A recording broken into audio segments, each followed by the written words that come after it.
Hi, I'm Alex Howard, and I'm joined by Julie Alderman from the nutrition team at the clinic. Hi, Julia. Hi, Alex. And this is the second in our series of videos talking about some of the reasons why we find people can have reactions to supplements.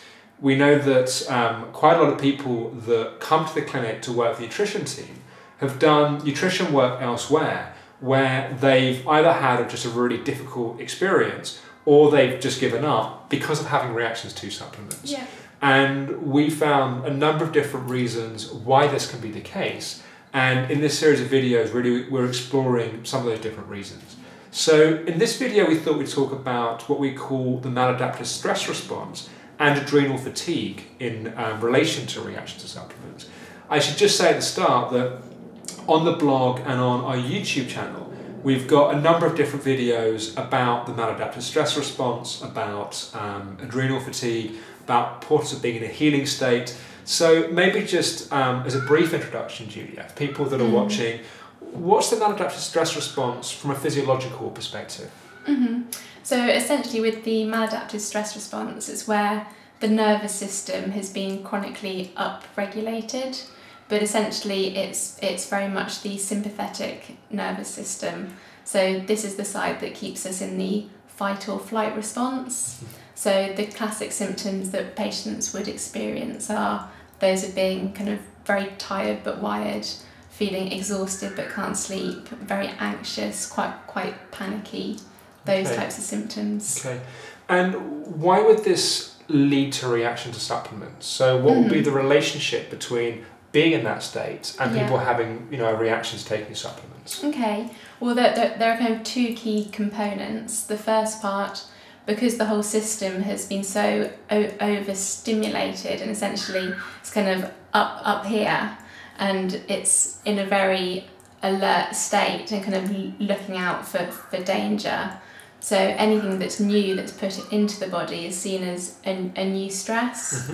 So patients in the maladaptive stress response will tend to react not just to supplements but also perhaps to foods or things in the environment as well, just because it's seen as something new and a stress on the system. Yeah, I mean, one of the ways I like to think about it is it's almost like, I remember September 11th or the London bombings, that someone would leave their kind of, their sports bag on the underground in London, and people would just kind of ignore it, and there would be all kind of signs saying, if you see someone's, I don't know what they call it, but unidentified baggage lying around, please alert someone, and kind of no one really bothered. And I remember after both of those events actually in London, that someone would see a bag and everyone would just freak out because they were kind of highly sensitized to the idea that it might be a bomb. And 99 times out of 100, I'm sure a lot more than that, it would just be someone smelly old tennis shoes or something.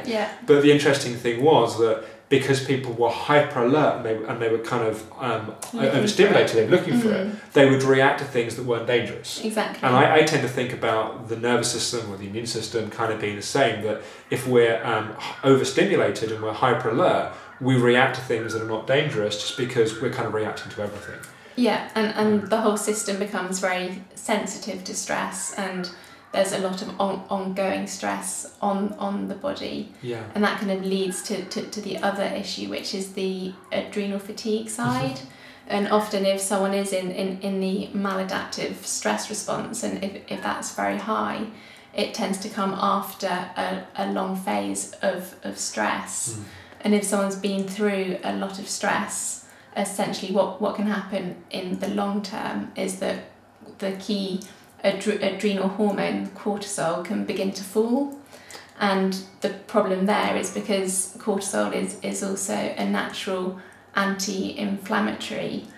If cortisol is low, then again the system will be more likely to respond to food, supplements and react in ways that it shouldn't do, because the cortisol, which generally keeps things in check, is low as well. Yeah, and I remember in the early days of the clinic, this was kind of one of the first reasons we identified around this. And I remember it was, I think I'm kind of going to start to answer the next question I'm going to ask you, but what was extraordinary was that for the nutritionist that was working with us at that point, to see that people could be having reactions to supplements and do, for example, work on the psychology side to calm down their nervous system, then they would be able to tolerate supplements. It was really interesting to see that kind of interplay of things. And I might have answered my next question to you, which is, so what do we actually do about this when someone's got either maladaptive stress response or adrenal fatigue, often those two things going together, causing a reaction to supplements? Yeah, I mean, like you say, the key thing there is to really try and calm the whole system down.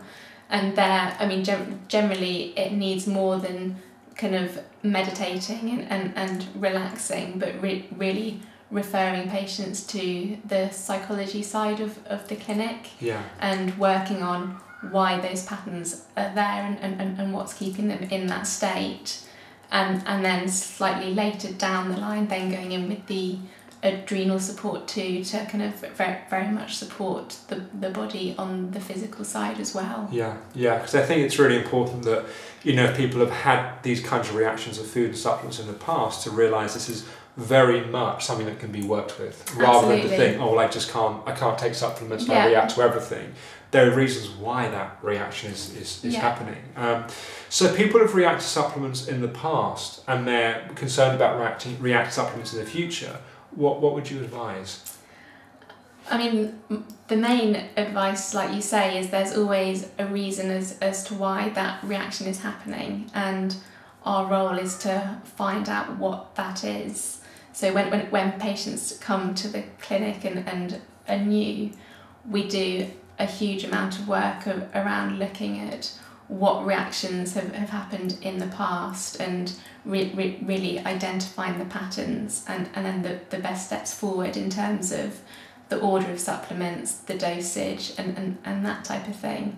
And like we were saying in the last blog, looking at starting on very, very small amounts where that's needed.